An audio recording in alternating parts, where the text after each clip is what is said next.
A major political shakeup in New Mexico. Maggie Toulouse Oliver suspending her campaign for lieutenant governor, citing recent changes to her health. The stunning decision coming just 2 weeks after she cruised to the Democratic nomination in a landslide, winning 80% of the vote and raising more than $253,000. Well, now Democrats are scrambling to fill a sudden vacancy on that ticket, and the fallout will reshape that race coming up in November. Reporter Aaliyah Chavez has been tracking these developments for us. And Aaliyah, this sent shockwaves through both parties today. Yeah, it really did. This all started with a social media post earlier today. Toulouse Oliver did not say exactly what health issue prompted this move, but she did make clear she plans to continue serving as New Mexico's Secretary of State. Tonight, the big question is who moves fastest to claim one of the most important openings in state politics.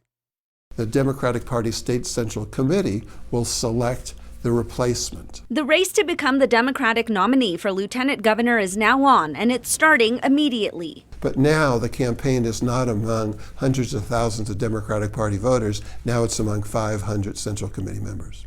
That means the behind-the-scenes push for support could begin at any moment. And the date? DP&M says it's finalizing a timeline. I think they'll want to move quickly and get this past them. After winning the June 2nd primary, Deb Haaland will likely have an influential say, according to KUAT political expert Brian Sanderoff. Would she want to have a female to keep that momentum going? Would she want to balance the ticket geographically, racially, gender-wise? Time will tell who she thinks would complement her best for the November election. The New Mexico Republican Party criticizing how the new nominee will be chosen, comparing it to 2024 when Democrats replaced Joe Biden with Kamala Harris after the primary. This election should not be about political insiders deciding outcomes behind closed doors, they wrote, adding, it is also reasonable to ask whether this possibility was anticipated months ago and whether Democratic leadership had already begun discussions about a replacement strategy. Meanwhile, Haaland responding with a message of support, calling Toulouse Oliver's decision courageous and saying New Mexicans understand when someone must step back to put family and health first.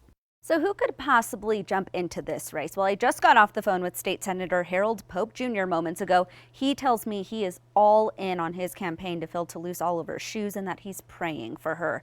He finished behind Toulouse Oliver in the June 2nd primary. And Sanderoff also points to Land Commissioner Stephanie Garcia Richard, who seriously considered a run for lieutenant governor earlier on in the campaign trail. And Shelley Sasha, Garcia Richard was actually the MC at Deb Haaland's campaign party. It's a detail sure to fuel even more speculation tonight. Back to you. Aaliyah, thank you. Whoever Democrats choose will be thrust straight into a high-stakes general election fight against former Rio Rancho Mayor Greg Hall and State Senator David Gallegos. Tonight, Republicans say they are praying for Toulouse Oliver, while also framing this as a major turning point in New Mexico politics.